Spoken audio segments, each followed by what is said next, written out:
प्रेम की baseless party के अंदर अनिल बना लड़की और इसके बाद वो प्रेम के साथ डांस कर रहा होता है। हेलो दोस्तों, डेली अनुपमा सीरियल के लिए हमारे चैनल को सब्सक्राइब करें।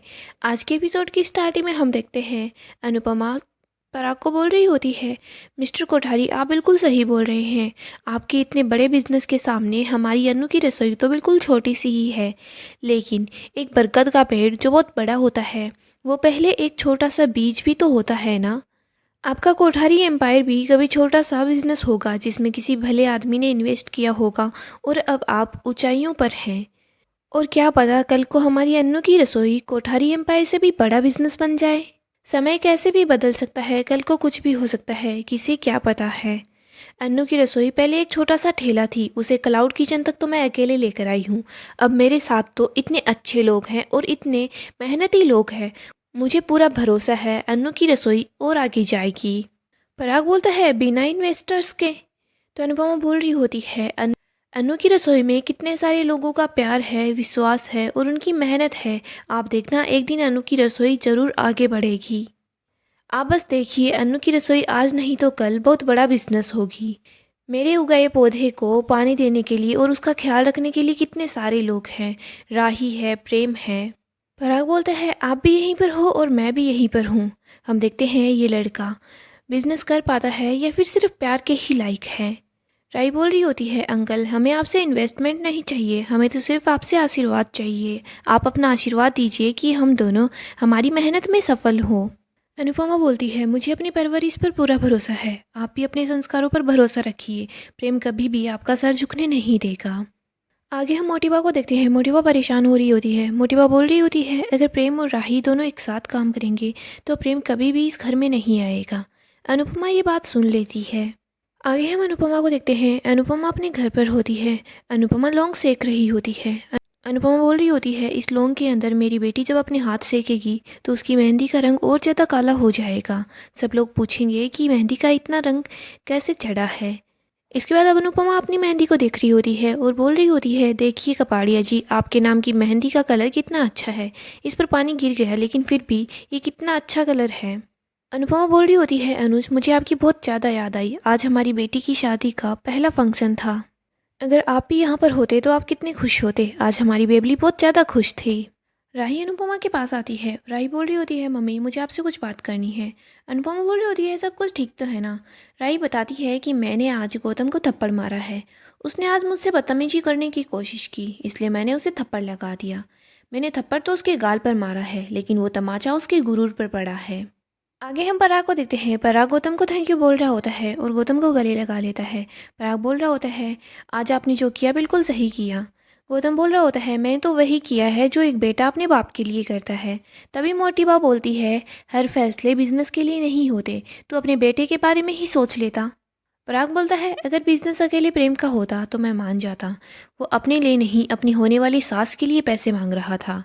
और आपने उन लोगों का कॉन्फिडेंस नहीं देखा क्या? अगर वो लोग इतने ही अच्छे हैं तो उन्हें कोई और इन्वेस्टर मिल जाएगा।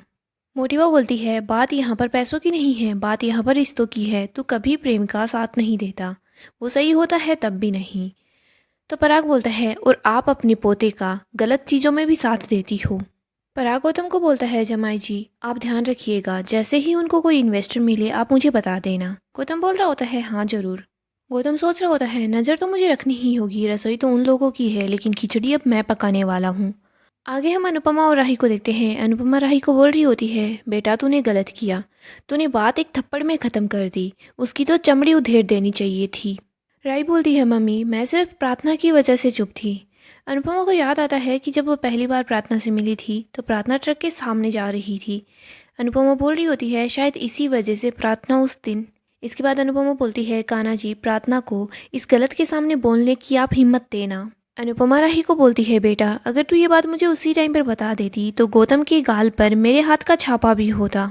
राई बोल रही होती है मम्मी मुझे प्रार्थना पर और उसकी पूरी फैमिली पर बहुत गुस्सा आ रहा है। भगवान ने आंखें दी है तो उन्हें देखना चाहिए ना कि उनका दामाद क्या कर रहा है। अनुपमा बोलती है नहीं ऐसा नहीं हो सकता, तूने वसुंधरा जी की बात नहीं सुनी थी क्या? उन्होंने बोला था कि हमारे खानदान में तलाक नहीं होता। उनके हिसाब से शादी वही होती है जो लंबे समय तक चलती रहे, लेकिन इस शादी के अंदर चाहे औरत को कितना ही कुछ ही सहन क्यों ना करना पड़े। और अगर कभी लड़की आवाज़ उठाती है तो परिवार वाले सब लड़की को ही समझाते हैं, उसे बोलते हैं कि तू अपने रिश्ते को तोड़ने मत दे, परिवार को मत टूटने दे। वो ये नहीं समझते कि इन सब चीज़ों में गलती आदमी की भी तो हो सकती है, उन्हें आदमी को भी समझाना चाहिए। राई बोलती है, लेकिन मम्मी प्रार्थना को कुछ बोलना चाहिए ना, उसे हिम्मत करनी चाहिए। तो अनुपमा बोलती है, राही तू सोच, अगर तू भी बचपन से ऐसे ही पली हुई होती, बड़ी होती, तो क्या तू बोल पाती? राई बोलती है, पता नहीं मम्मी, प्रार्थना जैसी लड़कियां कुछ बोल क्यों नहीं पाती। अनुपमा बताती है कि ये सदियों पुरानी रीत है, लड़कियों को बस चुप रहना ही सिखाया जाता है।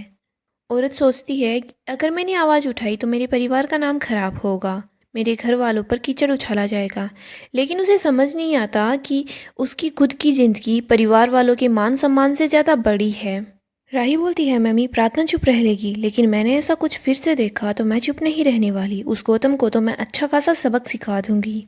अनुपमा बोल रही होती है, राही तुझे प्रार्थना का ध्यान रखना है, तुझे प्रार्थना को इस काबिल बनाना है कि उसे किसी और की ज़रूरत ना पड़े। जब मैं सब घर वालों के सामने बोली थी तो मेरे साथ तेरी देविका मासी खड़ी थी। राही मुझे पता है तू समझदार है, तू सियानी है, लेकिन जिस घर में गौतम जैसा इंसान रहता है तुझे उस घर में अपने आँख कान हमेशा खुले रखने हैं, तुझे अपनी मन की आवाज़ सुनी है। राही बोलती है, मम्मी आप मेरे साथ होगी ना? अनुपमा बोलती है, हमेशा। तो राही बोलती है, फिर मुझे किसी चीज़ का डर नहीं है। आगे हम पराग को देखते हैं। पराग एक्सरसाइज कर रहा होता है। पराग को बार बार अनुपमा और प्रेम की बातें ही याद आ रही होती है। प्रार्थना पराग के पास आती है। प्रार्थना पराग को बोल रही होती है, पापा मुझे आपसे कुछ बात करनी थी। पराग बोलता है, जमाई जी के बारे में बात करनी है ना? तो प्रार्थना बोल रही होती है, हाँ। पराग बोलता है, वो हमारे जमाई जी हैं, वो जितना दिन चाहे वो यहाँ पर रुक सकते हैं। भगवान ने मुझे प्रेम जैसा बेटा देकर तो दर्द दिया है, लेकिन गौतम जैसा दामाद देकर मरहम भी दिया है। प्रार्थना को याद आता है कि कल क्या हुआ था। पराग बोल रहा होता है, जो कुछ प्रेम को करना चाहिए था वो जमाई जी कर रहे हैं। जो अपने ससुर को इतना संभालते हैं, वो अपनी वाइफ का कितना ख्याल रखते होंगे और अपनी वाइफ से कितना प्यार करते हैं। प्रार्थना पराग को कुछ नहीं बता पाती। प्रार्थना सोच रही होती है, पापा आप कभी नहीं समझ पाएंगे कि वो आदमी असल में क्या है। आगे हम देखते हैं सब लोग बेचलेस पार्टी की बातें कर रहे होते हैं। अंश बोल रहा होता है, हाँ कोई हमारा फंक्शन भी तो होना चाहिए। तो ईशानी बोल रही होती है, हाँ कोई फंक्शन तो ऐसा भी होना चाहिए जिसके अंदर हमारी चाचियाँ ना हो, जो हमें रस्मों के बारे में बताती रहे। सब लोग बेचलेस पार्टी को लेकर काफ़ी ज़्यादा एक्साइटेड हो जाते हैं। माही बोल रही होती है, पता है ना लास्ट टाइम क्या हुआ था? प्रेम बोल रहा होता है, इस बार कुछ गलत नहीं होगा। माही बोल रही होती है, जब गलत होना है तो हो जाता है। तो परी बोलती है, माही कुछ गलत नहीं होता, लेकिन तू जानबूझकर कुछ ना कुछ गलत जरूर कर देती है। माही नाराज होकर वहां से चली जाती है। इसके बाद हम देखते हैं सब लोग पार्टी की प्लानिंग करना शुरू कर देते हैं।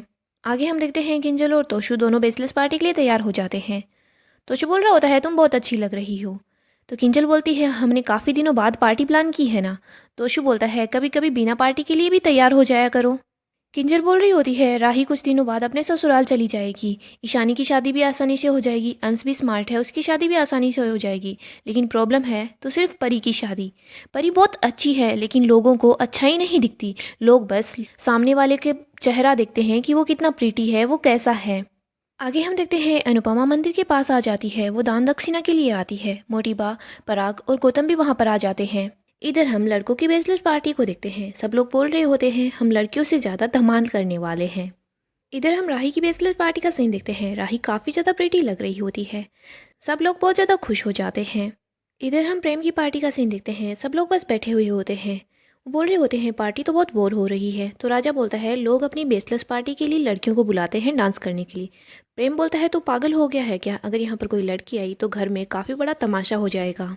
इधर हम राही की पार्टी का सीन देखते हैं। सब लोग बैठे बैठे बस खाना खा रहे होते हैं। ईशू बोल रही होती है, अब हम क्या करेंगे? परी बोलती है, डांस करेंगे।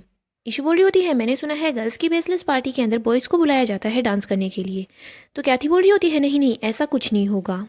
इधर हम प्रेम, तोशु और अनिल को देखते हैं। तोशु बोल रहा होता है, शादी के बाद ऐसा लगेगा कि तेरी बेचलेस पार्टी बिल्कुल बोरिंग थी। अनिल भी बोल रहा होता है, हाँ हमें ऐसा नहीं लगना चाहिए। तो प्रेम बोलता है, हमें कुछ धमाल तो करना ही होगा।